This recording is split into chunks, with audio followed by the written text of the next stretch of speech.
ज्योतिष विद्या को झूठा बताने वालों के लिए थोड़ा सा मेरा निवेदन यह है।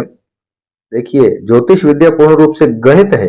लोग इसकी भविष्यवाणियों को और इसके फलित पक्ष को देखकर जो है इसका विरोध करते हैं, क्योंकि ढोंग पाखंड भी बढ़ चुका है, ये मैं मानता हूँ। ज्योतिष के बारे में बहुत सारी अवधारणाएं जो हैं अभी आजकल कोई कुछ भी बक रहा है, वो ठीक है, वो मेरी भी समझ में आता है, लेकिन विद्या गलत नहीं हो सकती। गुरु गलत हो सकता है, टीचर गलत हो सकता है, विद्या कभी दो और दो तो चार ही होता है ना। अब इसको दो और दो पांच तो नहीं कर सकते। कोई पांच बता दे तो ये टीचर की गलती है, दो और दो चार ही होते हैं। गणित है। सूर्य चंद्रमा नक्षत्रों की गणनाएं जो पंचांग में भी दी गई है, आने वाले 100 साल 1000 साल तक की गणनाएं हमारे पास उपलब्ध है कि सूर्य ग्रहण कितने बजे होगा, चंद्र ग्रहण कितने बजे होगा, कितने सेकंड पे होगा, कितने घटी पल पे होगा, सारी गणनाएं।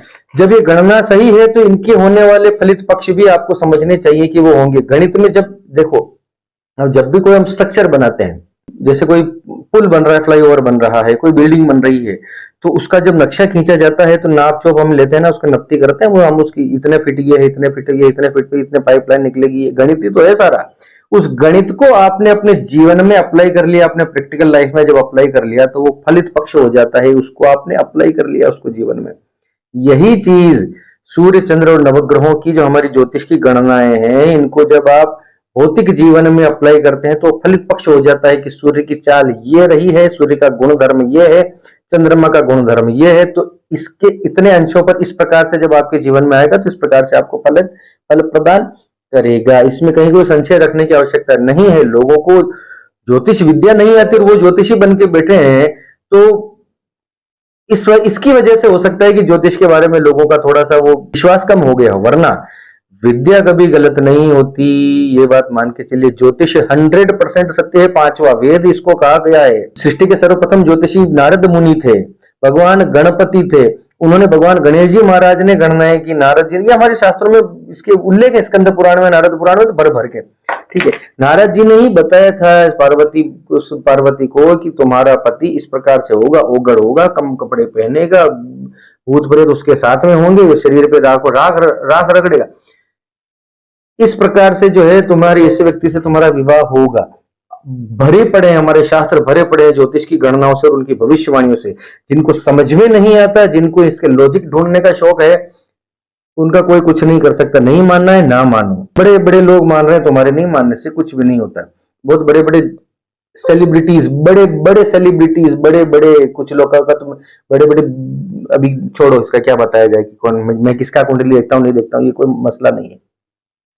लेकिन बड़े बड़े लोग आपसे छुपाते हैं, आप लोगों के सामने जो बड़ा अर्बन बन के घूमते हैं और ऐसा दर्शाएंगे जैसे हमको ना ना ना, हमें इनका हम ऐसी चीजों पे विश्वास नहीं करते। सब करते हैं, सबने, किसी ने अंगुली में अंगूठियां पहन रखी, किसी ने कोई किसी पर्टिकुलर डे को कोई कुछ करता है, ये सब जो है वो ज्योतिषियों के आधार पर ही करता है, सब सफल है।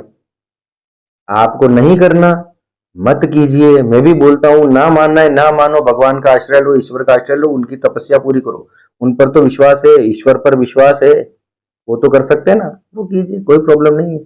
ज्योतिष आपको समस्याओं से बचाने का एक साधन मात्र है, ये कोई इलाज नहीं है, ऐसा समझ के चलिए। मैं हमेशा बोलता हूं, आने वाली बारिश को आप रोक नहीं सकते, लेकिन छाते का उपयोग कर सकते हैं। होने वाली घटनाओं को आप रोक नहीं पाएंगे, लेकिन ज्योतिष के माध्यम से पूर्व गणनाओं के आधार पर हम उससे बचने के उपाय कुछ कर सकते हैं। हम होने वाली घटना को नहीं रोक सकते। ये ज्योतिष का प्रमुख सिद्धांत है।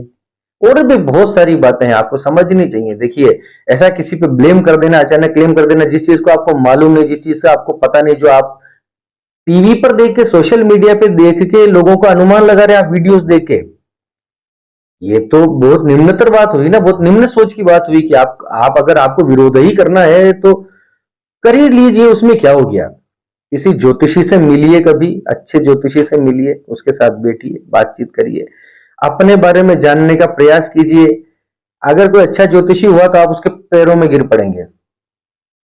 इसलिए इतना किसी चीज का विरोध करना ठीक नहीं है, किसी विद्या का। खास तौर से हमारे सनातन धर्म की बहुत प्रमुख विद्याओं में से एक है ज्योतिष और योग, पतंजलि योग सूत्र। और कल को आने वाले से देखो, समय बदल रहा है, आने वाले समय में योग को मना कर दोगे, प्राणायाम के बारे में मना कर दोगे, और उसके बाद कालांतर में तो ईश्वर के अस्तित्व पे मना कर दोगे। कौन से मूर्तियां, कौन से भगवान है, कुछ नहीं। धीरे धीरे समय ऐसे ही तो चेंज होता है। ये नैरेटिव जो है आपके दिमाग में बनाया जा रहा है। विद्या गलत नहीं होती, शिक्षक गलत हो सकता है, मैं फिर कह रहा हूं, ज्योतिष विद्या जैसा कोई और दूसरा कोई उपाय ही नहीं है जो भविष्य की चीजों को ठीक करने में हमारी मदद कर सके। Thank you.